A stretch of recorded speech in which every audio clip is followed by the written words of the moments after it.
These views do not reflect the views of the organisation or the organisers, and are purely the views of me and Coco. Yes.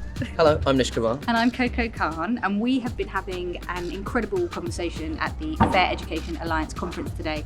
We met up with the youth steering group to tell us about issues facing young people in education. Yeah, and it talks a lot about educational inequality, the experience of being in the British education system for the last 10 years and what needs to change and what hopefully a new incoming government can bring in terms of education policy that's actually going to close the educational gap, because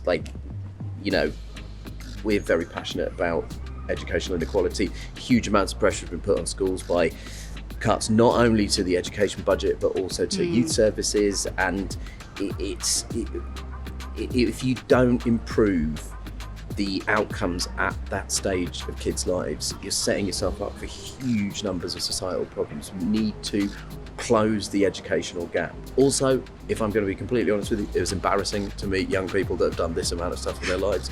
They're all involved in climate action and protests to improve education alliance, and you're like, when I was 18 I wore a Beatles tie, the same Beatles tie every day for 2 years, and that was my signature achievement. I mean, our panel today, they weren't pulling any punches. They outlined problems around support and mental health. They outlined problems around teacher shortages. Yeah. They outlined problems around biases and a lack of diversity amongst staff, and the problems for an increasingly diverse group of young people. So I think, we're under no illusions after this conversation that the problems are big, but even just speaking to them, filled with an enormous amount of hope. Yeah.